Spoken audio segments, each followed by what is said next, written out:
Hello and welcome to Business Spotlight Interview Series. I'm your host, Barrett McDonald, and today I'm joined by Peter Woodward, who is the founder and president or managing director of Shortstop right now. So, Peter, why don't you take a couple of moments to kind of explain to everybody what it is you do, who you are, and what your agency does? So my agency is a creative advertising agency based out of Atlanta, Canada here. Um, we sort of specialize in trying to help people communicate with various audiences in the most effective way possible. Um, we are sort of practitioners of effective marketing. Um, we don't necessarily believe in doing the work that's always asked of us. We do the work that is going to move the needle the most. Um, our clients kind of range from small businesses straight up through to national sports organizations. Um, we are a little different, at least in our area, in that we're kind of as I mentioned, practitioners of effective advertising methods, which means that we're also subscribers to a lot of the studies happening in the UK and in Australia. So we try and model our business off of making sure that whatever we're doing is going to resonate with our clients' audiences the best way possible. Um, and that's kind of who we Yeah, are. absolutely. I think that's a pretty good synopsis there of what it is that you guys you folks are doing over there. So, um, when we start thinking about when we started our businesses, if you had to start from square one in business again, what would you do differently? Um, this is an interesting question because for me especially, my background is not in any kind of business operation or any kind of specifically in. I have no formal training in advertising. I'm sort of a student of the craft, I guess. I came up as a software developer. I That's where my formal training was. I went through working for various marketing agencies as a web developer. Sort of at some point in my career, recognizing that like building websites that work for people is more important than building cool tech.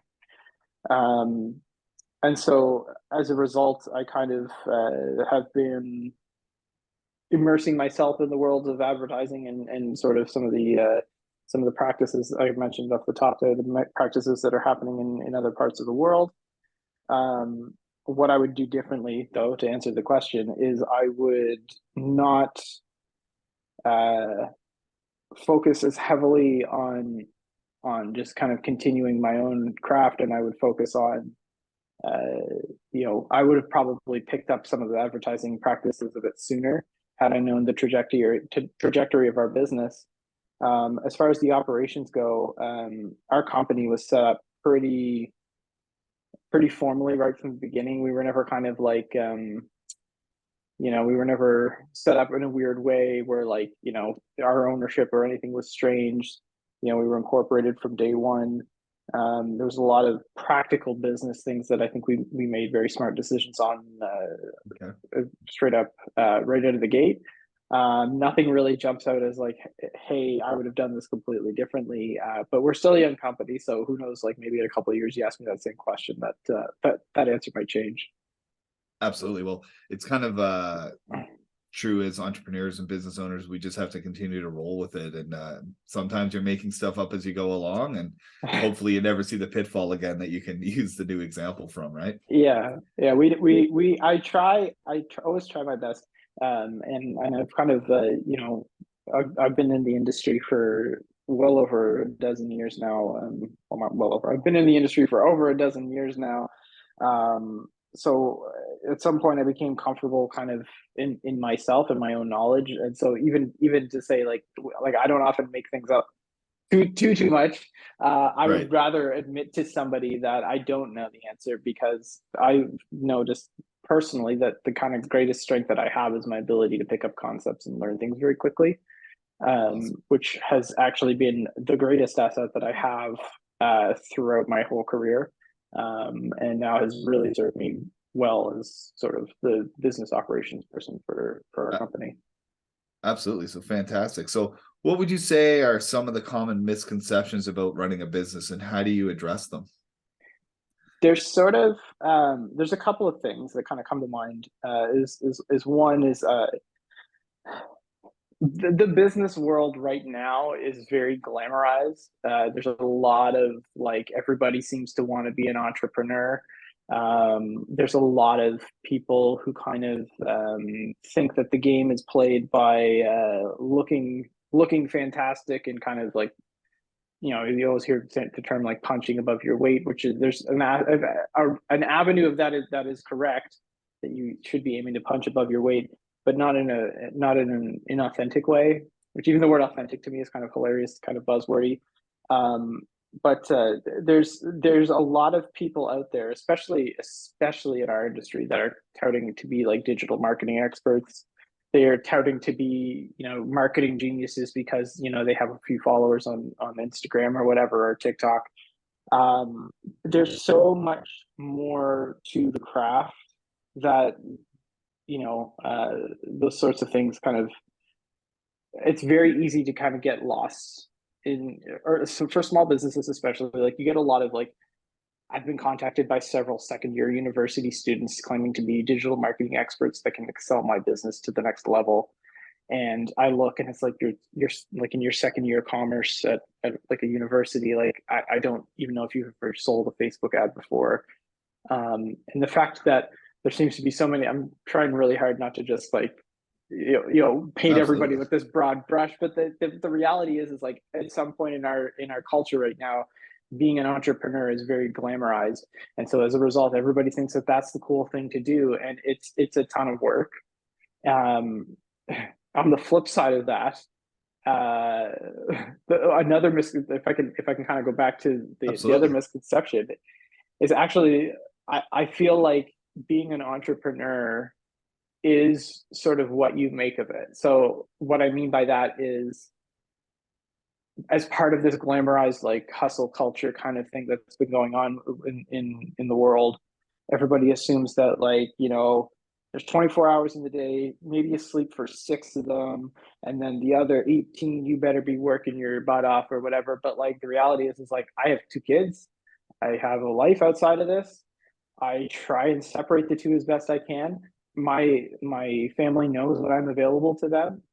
Sometimes, very rarely, it will kind of go outside of that, but I'm so fixated on building a life outside of work that I don't feel the need to work 18 hours a day every single day just to try and build a business. You don't have to.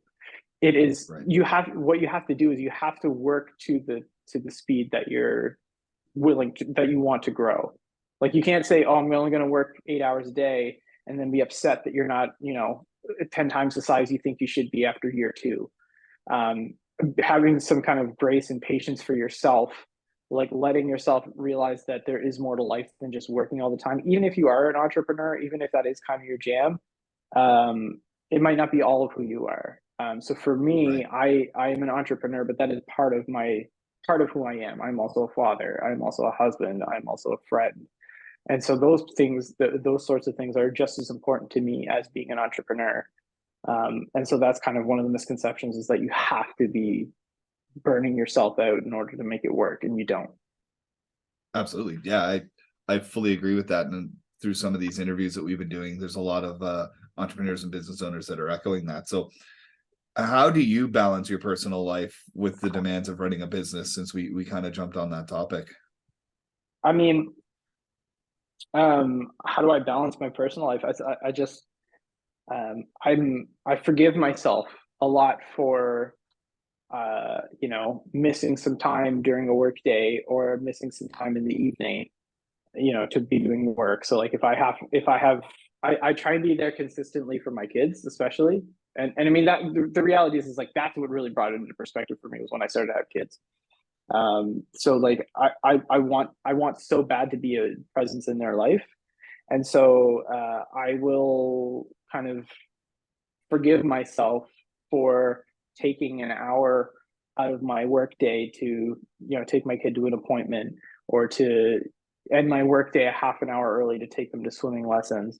But I'll also forgive myself for, maybe spending less time watching TV in the evening after my kids go to bed because I have to respond to emails or I have to get some other projects done. It's about like, and especially nowadays, and especially in our industry as well, there is a lot of flexibility as to when you would get your work done.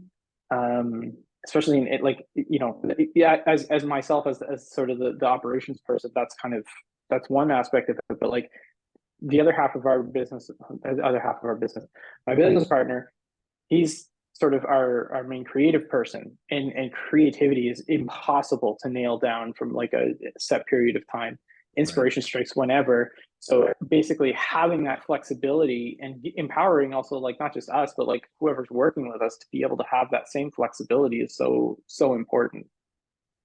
Yeah. Your business partner, do you think that there's a pretty big notepad next to the side of the bed where you shoot up in the middle of the night and write out and sketch out an idea and then go back to sleep? I feel like there has to be something because like he doesn't shut it off. Like his brain does not shut off. But so there's got to be some method in place for sure. Absolutely. That's funny. So what would you say have been some of your biggest learnings as an employer since you've began your business? So it's one of the things for me as an employer, is I've always tried to like I understand, I really seem to understand that we only have one employee, but to me she's our greatest asset. She is not tied into the company. She has no stake in the company, so it's like Okay. very easy for us to. It'd be easy for her to just be like, I'm going, because there's no like, oh, here's the extra stuff that we would take to. So like aside from that, I recognize that a lot of our business is done by her. Like she does a lot of work for us. I want to basically just build a place that is as fulfilling for her as it is for us. As a result of this, and like we're three people right now, as a result of having two owners and one person who's not, I want her to feel as empowered and as like invested in the company as we are, which I know is a lofty thing because monetarily, of course, she's not invested in the company. But to create a place where even if she did decide to leave, um, you know, I would like there to be no animosity. I hope that she feels like if she, and I don't think she's going anywhere. Yeah. She seems pretty chill.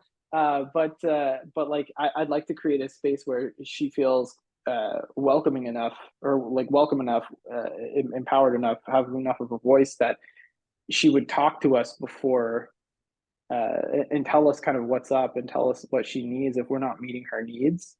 And a lot of that just comes from like, um, not, I haven't had bad employers, so like I don't know what it is, but there's always like I also like it's less about my experiences as an employee and more about like the experiences of some of my coworkers as employees and seeing like some of Right. their needs not met. Because everybody like it kind of like being I'm chatty with people, although I'm very introverted. I'm very chatty with people. Um, Sort of picking up on the needs of other people to kind of allowed me to recognize that like while I'm at work for a certain thing, somebody else might be looking for something else out of their job. Somebody else might be looking for something else, and just trying to make sure that whatever we create as a culture for our employees is not like one size fits all. Like somebody might look for less money but more vacation time. Somebody might Right. look for some like there's all everybody's situation is different, and we are really trying to, I mean, it's easy with one person, but like we're really trying to see like at scale how can we make sure that everybody's needs are met. But I guess kind of like to answer the question is what have I learned is it's just that everybody's situation is unique. Yeah. um, and that to create the best environment for people to do their best work is to try and make sure that all their needs are met. So as you are looking at scaling and growing, what do you think are Mhm. some of the things that you're going to bring forward to foster and harbor that positive work environment and that flow? Is it going to be team building events, or just really doing that one size fits none and customizing everything for your staff? I want to make sure that you know um, I don't want us to ever be so big that um whoever's making the decisions for how, like, from an HR perspective, I suppose, for like what an employee's like compensation is, especially, I don't want that whoever's making those decisions to be inaccessible. Yep. So if that means, like, say we have 40 employees, um, if that means that I have to do, you know, 10 lunches a month, and then over, once every, what's the math there? Once a quarter or whatever it is, to literally meet with everybody so that they understand that, like, I am not like inaccessible, and that, like, some their voices matter, and because Absolutely. that diversity in kind of like, not diversity, but like, I guess, yeah, we like the diversity of people and their needs and their experiences and their backgrounds is what's going to make us successful.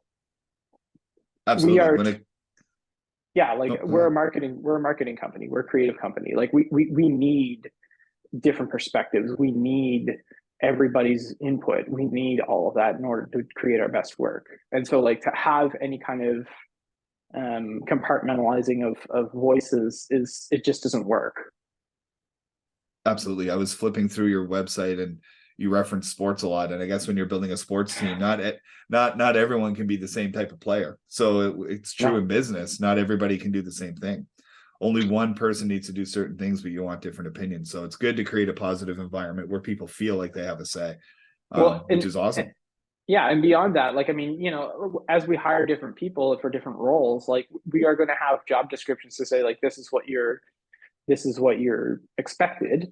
But at the same time, it's not going to be like, oh, we need to do creative concepting, and therefore only these people are invited because only these people could be creative. Like, no, that's like, I've been in situations where I felt like I've had more to contribute, but wasn't invited to the meeting, or wasn't, like, part of that conversation to actually be able to contribute what I know I'm capable of. And, like, it's about creating a space for people, not just the loudest voices who will speak up for themselves, but the quieter voices who won't speak up for themselves, who may have more to offer than you kind of think they might, or to give them the ability to kind of make sure that they're doing the stuff that they want to. Like, I mean, you look at anybody on LinkedIn, and there's a lot of people who've switched careers partway through because they were given an opportunity to try something a little different in the same company they were at. Right. Like I, ended up at the agency I was at before I was starting my own. It's like I ended up kind of being head of the digital kind of department, but I still felt like, yes, like, I'm kind of leading people a little bit. I like I was guiding and whatnot there, but like there was still more that I could have done, and I feel like I probably could have gotten there if I hung around. But there was also more of like you know, like, it's challenging because, like, I understand an agency at a specific size can't invite everybody to every meeting.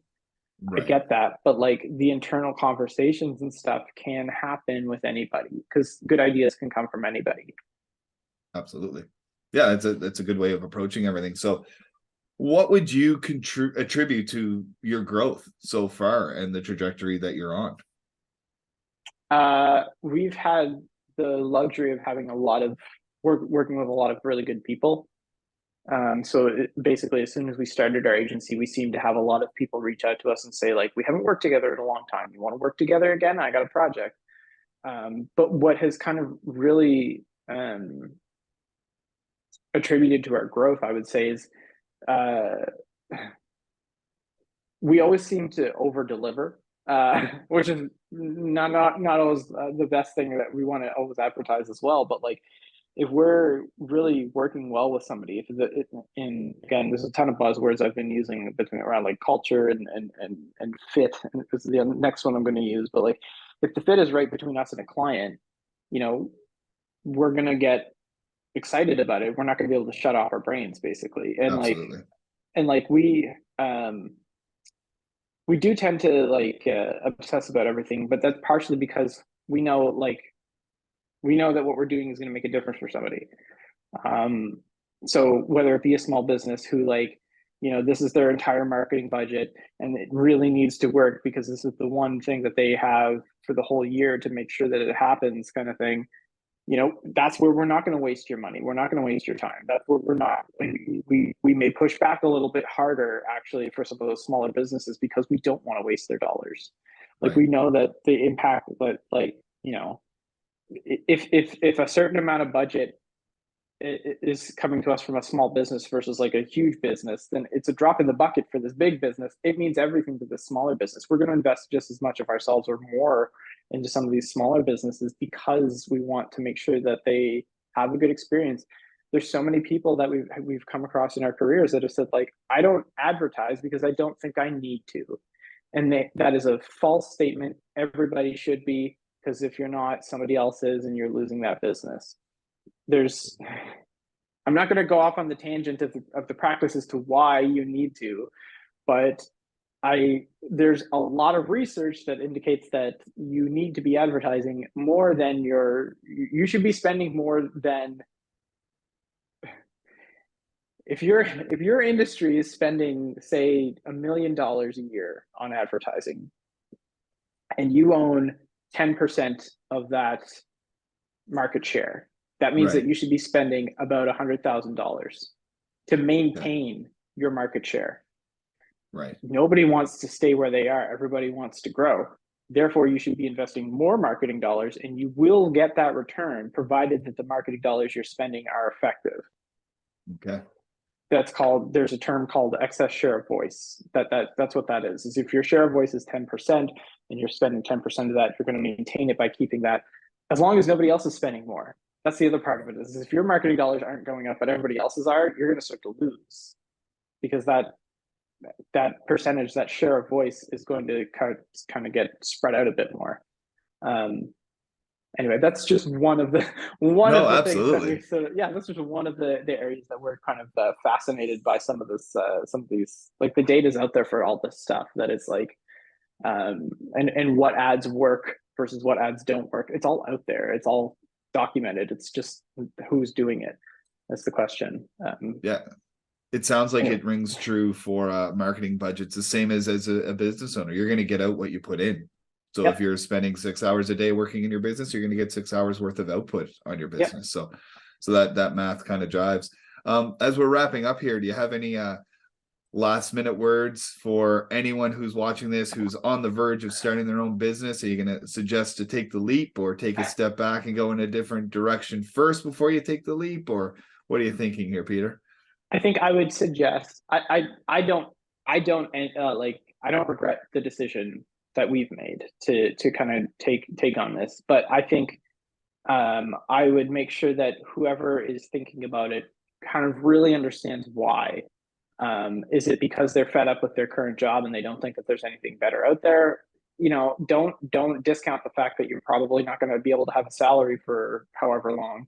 Um, there are risks to it for sure. Not everybody can kind of be successful, and making sure that if it's because you're a specialist in a specific field, like as a web developer, for example, making sure that not only are you sound in your technical skills, but you're also sound in your soft skills. Like, you have to be, Right. the amount of time that you would, if it, as a web developer, when I left, the amount of time I was actually spending doing web development versus doing everything else. Like, you have to be able to sell, you have to be able to talk to people, you have to be able to articulate your value. There's so much more to it than just saying, well, I'll just leave and the money will start rolling in. So really question why, and understand that there's a ton of pressure that kind of comes down on you, especially as you start getting employees. It all, like, somebody's livelihood depends on you at that point, and you have to be able to respect that and treat that with the care that it deserves. Otherwise, you can lose that employee pretty quickly. But I think that there's a lot of stresses that come along with it. But it actually is, like, being able to kind of craft something and take ownership of something yourself is amazing. Absolutely. Those are some pretty sound words of advice. So thank you so much for your time today, Peter. It was Yeah. great meeting you and learning about your entrepreneurial journey. And everyone watching, I look forward to seeing you in our next episode. Thank you.